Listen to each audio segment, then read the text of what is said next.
तो तौसा जिले के गजेंद्र की मौत को लेकर के इस समय देश में उबाल है।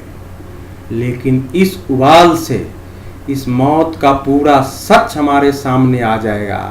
किसानों की जो समस्या है, जिस रूप में है, उन समस्याओं के जो कारण हैं, ये सब कुछ हमारे सामने स्पष्ट हो जाएंगे। ये मानने का अभी मेरे पास कोई कारण नहीं है, क्योंकि कुछ बातें बिल्कुल आईने की तरह साफ हैं, लेकिन उसे ही सामूहिक रूप से हमारा राजनीतिक वर्ग स्वीकार नहीं कर रहा है। एक, गजेंद्र का परिवार उतना गरीब है नहीं जितना पहले हमको बताया गया था। दो, उसकी फसलें नष्ट हुई हैं, लेकिन उस क्षेत्र में सरकारी आंकड़ों में 20 से 25% फसल के ही नुकसान होने का आकलन है। हो सकता है उसकी फसलें थोड़ी ज्यादा नष्ट हुई हो, उनका नुकसान ज्यादा हुआ हो, लेकिन ऐसी स्थिति नहीं थी कि उसके परिवार के लिए जीने और मरने की स्थिति हो जाए। 3, वह राजनीतिक रूप से राजस्थान में पहले से सक्रिय था, उसके संपर्क थे, सभी दलों के नेताओं से थे। 4, वह इस समय आम आदमी पार्टी का राजस्थान में सक्रिय नेता था और केंद्रीय नेताओं से संपर्क में था। 5, किसी भी दृष्टि से वह आत्महत्या करने नहीं आया था।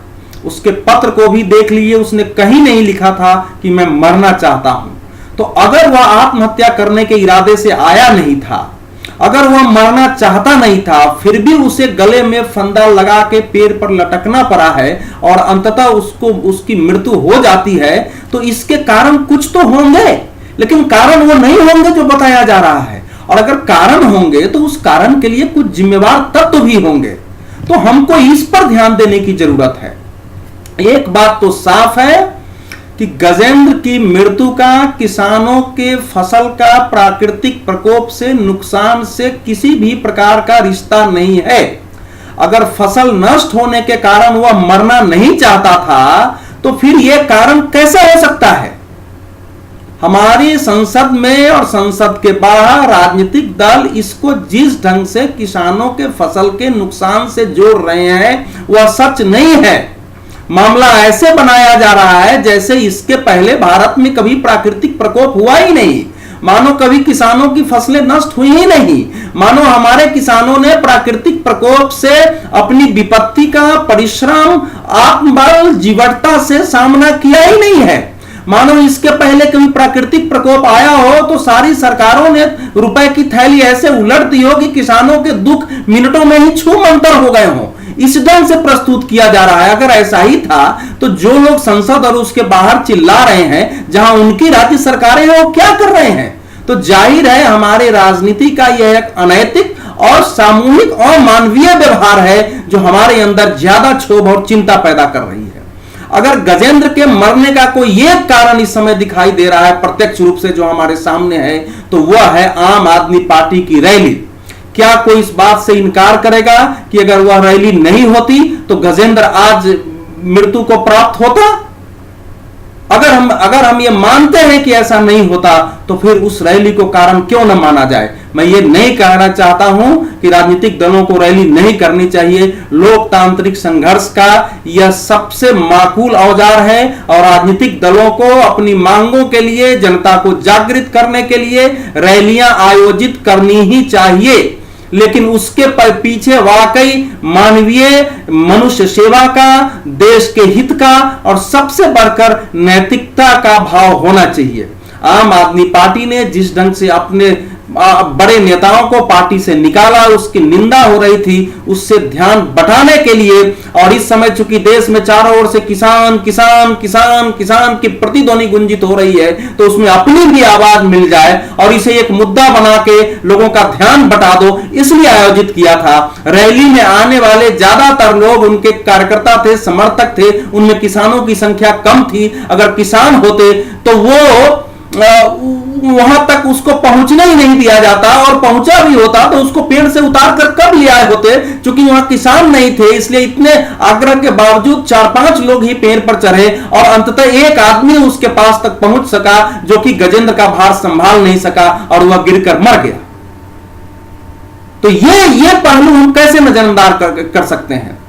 संसद में गृह मंत्री राजनाथ सिंह ने बयान दिया है कि जब वो पेड़ पर चढ़ रहा था लोग उसको प्रोत्साहित कर रहे थे और गले में फंदा लगाने तक उसको प्रोत्साहित करने और तालियां बजती रही। तो क्या ये जनता के बीच से सामूहिक विचार आया था या किसी नेता ने या नेताओं ने उसको उकसाया था कि तुम ऐसा करो ताकि हम ये बता सके कि देखो ये सरकार कैसी किसान विरोधी है कि राजस्थान का एक किसान यहां आत्महत्या करने को तैयार है। अगर ऐसा उन्होंने किया है तो ये अपराध है और ये भले ही जांच में ना आए लेकिन ईश्वर उनको माफ नहीं कर सकता है।